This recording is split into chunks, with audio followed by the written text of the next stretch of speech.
Դուք առաջադրվել եք մի շատ կարևոր հանձնաժողովում, որը հանրային վերահսկողություն է իրականացնելու պետական միջոցների նկատմամբ և ընդդիմադիր հայացքներ ունեցող և ոչ ընդդիմադիր հայացքներ ունեցող քաղաքացիների միջոցների նկատմամբ։ Մի ահռելի բաժին այդ միջոցներից պետությունը հատկացնում է հանրային հեռուստաընկերությանը, կրկնում եմ հանրային, ոչ թե իշխանական, և 18 թվականից ի վեր այդ միջոցները աճի միտում ունեն։ Եթե օրինակ 19 թվականին 6 միլիարդի էր հասնում հատկացումը, 25 թվականին 8.4, 26 թվականին 8.3 միլիարդ, միտումը ակնհայտ է և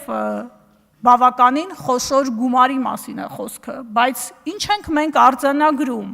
հանրային հեռուստաընկերությունը ձեր իշխանության օրոք վերածվել է իշխանության սպասարկու քարոզչամ մեքենայի։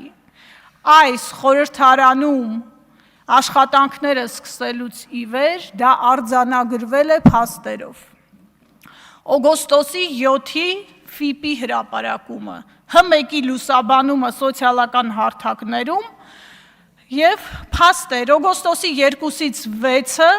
Հ1-ի յութուբյան ալիքում ազգային ժողովի աշխատանքներից հրապարակվել է 60 տեսանյութ, դրանցից միայն 3-ն է նվիրված եղել ընդդիմությանը։ Եղել է Facebook-ում 70 տեսանյութ, որոնցից միայն 2-ն է առնչվել ընդդիմադիր պատգամավորների ելույթներին։ ՖԻՊ-ի եզրակացությունը, որ հանրային հեռարձակողը իր եթերում և սոցիալական ցանցերում ըստ էության անհամարժեք է լուսաբանել իշխանությանը և ընդդիմությանը խորհրդարանում։ Սա ուղղակի մի դրվագ է, որը ի ցույց է դնում այն, որ Հ1-ը դուք դարձրել եք քարոզչամ մեքենա։ Իդեպ 2018 թվականին Նիկոլ Փաշինյանը, երբ ընդդիմադիր էր, խոսում էր պետական հեռարձակողների կողմից ընդդիմության նկատմամբ, մեջբերում եմ, տեղեկատվական շրջափակման մասին։ Հիմա հարց եմ ուղղում ձեզ,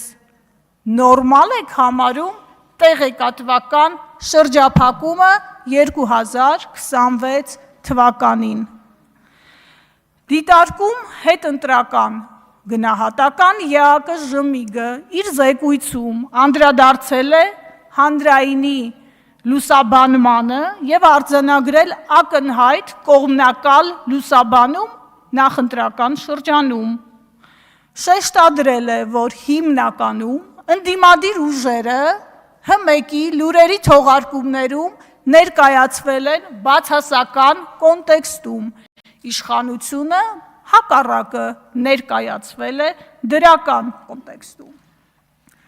Արժանապատիվ հայրենակիցներ, հանրայինը գործում է ձեր միջոցներով, ձեր գրպանից ստացված